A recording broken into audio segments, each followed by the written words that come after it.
Hey guys, in the last video I've talked about the differences between the neoclassical and the Keynesian and how they both agree to a certain extent that wages are fixed. However, the main difference is that neoclassical view that wages are going to be variable over time, while the Keynesian see that wages are fixed whether in the short run or the long run. So in this video I'm going to be focusing on the neoclassical, and basically that because they show the distinction between the short run and long run in terms of wages, so I'm going to be talking about the short run aggregate supply and the long run aggregate supply. So to review, the definition of aggregate supply is that it's the total quantity of output of goods and services produced by the nation at a range of price levels in a particular period of time. Now, the distinction between short run and long run is that the short run aggregate supply illustrates the relationship between the price and output when the wages are fixed. So it illustrates the relationship between output and price level when wages are fixed.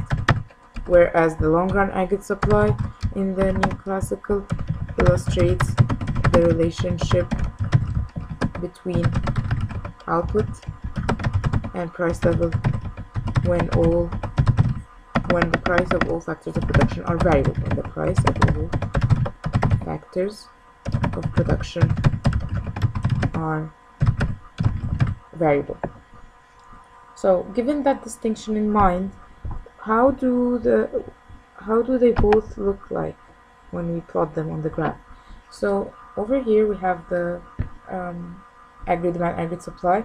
Aggregate demand is the same in both the neoclassical and the Keynesian. So the aggregate supply. The short-term aggregate supply is upward sloping because of the same reason of the microeconomics explanation of the upward sloping of supply curve. It's because in the short run, when wages are fixed, as price levels in the economy rises, producers would want to produce more of the good because their profitability would rise. So it's a direct relationship between price level and output in the economy. That's why it's upward sloping.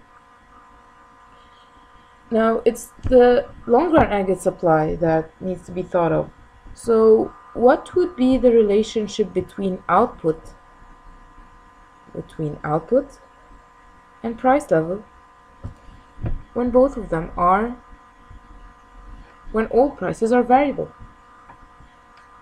So when all prices are variable, this means that the profitability of firms is not affected by the changes in prices because even wages are variable, so everything is affecting the cost of production. So actually, the only thing that affects the long run aggregate supply is the full employment level of output. It is the ability of the factors of production in the economy to produce output.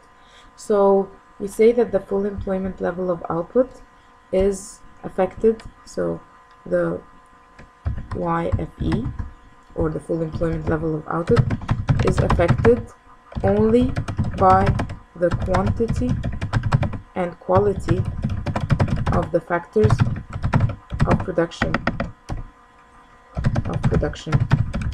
in an economy. So since they are only affected by the factors of production in the economy and not by the average price level, then the long run aggregate supply is represented by a vertical line. Of course, this should have been a vertical line. So this is the closest thing to a vertical line I can do with a pen. And this vertical line is at the full employment level of output. Okay.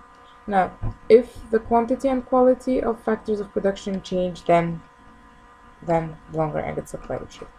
So, since we are talking about that, in the next video we'll be talking about how what are the factors that shift the short-term aggregate supply and the long-run aggregate supply. So, see you then. Bye.